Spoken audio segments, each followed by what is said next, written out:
Hey guys, welcome back to Mystifying Miracles. I'm Kristen. I do stories every week involving true stories. They always have mysterious elements most times, and they most definitely always have at least one miracle in them. So if that sounds interesting, follow along and we're going to get started with our story for today. This story is about Lena Cebula.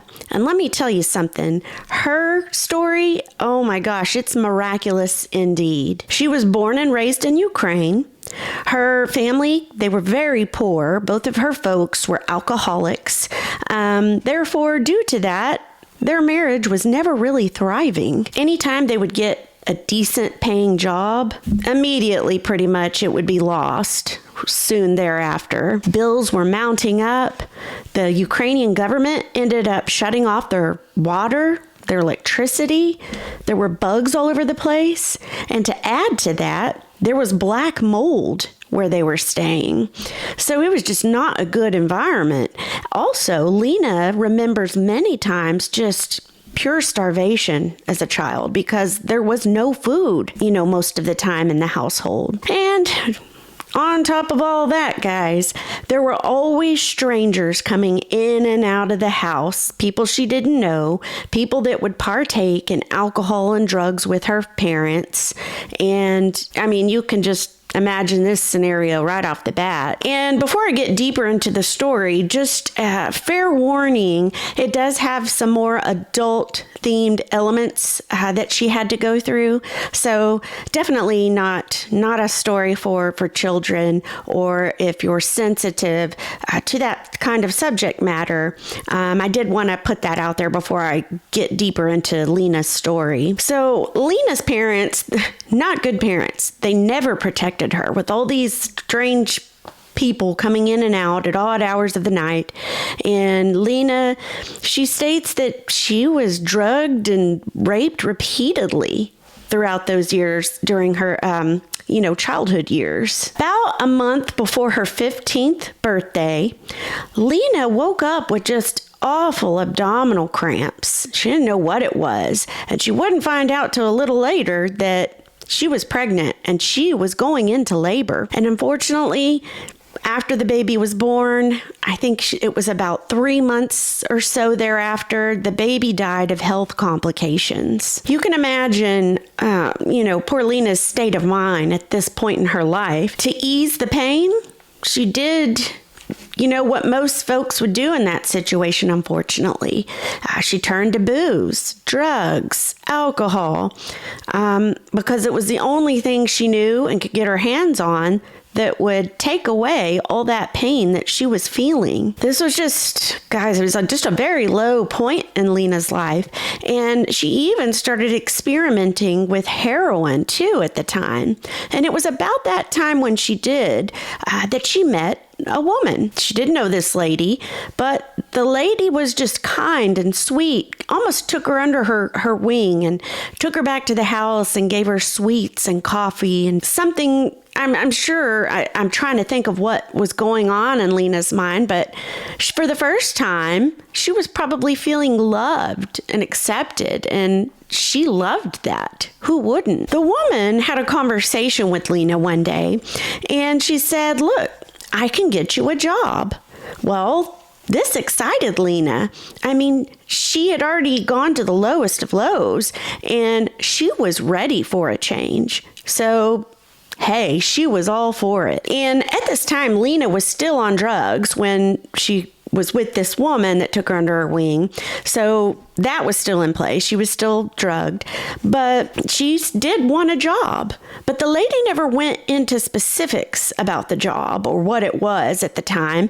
Lena didn't care. She thought, hey, anything's got to be better than her current situation. So the woman buys a plane ticket and Lena flees away. She's still on drugs at this point. And to this day, she said she doesn't even know how she got through customs, where she was going, because of the drugs and, she was out of it. So she doesn't really remember much of that part. But she said, hey, I don't know how it happened, but I got through customs somehow. And keep in mind, she didn't know where she was going. And I don't even know if she cared really, because, if you're high on drugs, that's kind of all you're thinking about mainly, right? So she didn't know, but she didn't care. She was just like, yeah, let's go. Well, one morning she woke up and immediately Lena was terrified. She knew right away she was in another country. And the reason she knew that is when she awoke, she heard on loudspeakers, like a morning Muslim prayer. So she knew, I don't know where I am, but I'm definitely not in Ukraine, or anywhere near there. It was later that she found out that place she had been in when she woke up and heard that prayer over the speakers was actually Cairo, Egypt. Sometime shortly thereafter, she finds herself crawling under barbed wire, fleeing into Israel. The woman was, taking her there. She didn't know right then, but that quote unquote nice lady was actually starting to traffic Lena. Well, Lena, while there in Israel, she was put into a brothel. There were many brothels there, according to Lena. She remembers why she was there. She saw several girls and women, young ladies, that just did not make it out of there. I didn't see the specifics, but they worked there till they died, or they, were beaten, or, what goes along with that, I'm sure. However, there was one bodyguard that happened to be in that brothel. And guess what he did? He started preaching the good news, the gospel, in a brothel, and all the women around. And he would do that repeatedly. And Lena started to listen. Lena says that also while she was in that brothel being trafficked, that they actually allowed her to speak to her family, which she did. But again, her parents, they weren't even looking for Lena. So it's not like it was a loving relationship where, they were, where's my daughter, or looking for her, or anything like that. So I assume it was just a telephone call, obviously. And I'm not sure how the conversation went.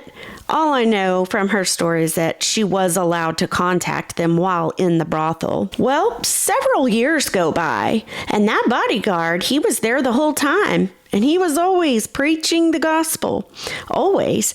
And so, that's just one of the miracles out of this story right here. But several years in the brothel, and guess what? They actually end up letting her go. And this was unheard of. Lena says that no one ever made it out of there. No one was ever just, allowed to go and leave like her.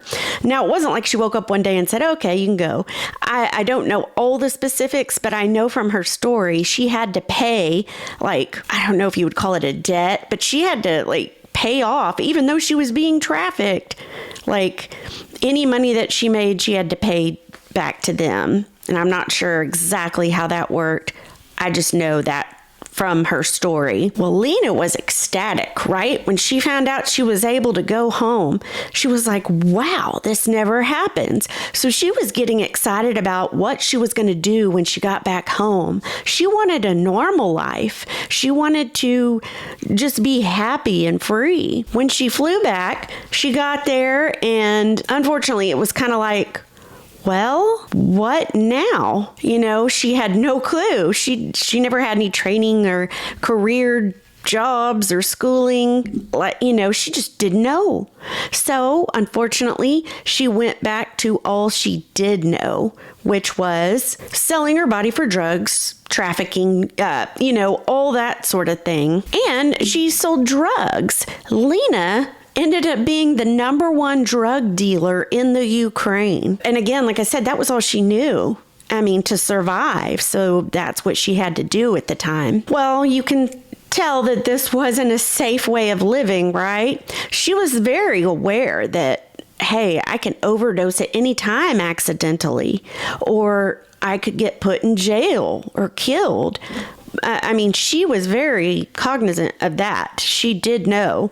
But again, it was all she did know. And, kind of how I mentioned a little bit earlier, she ended up selling herself in the sex industry for money to live.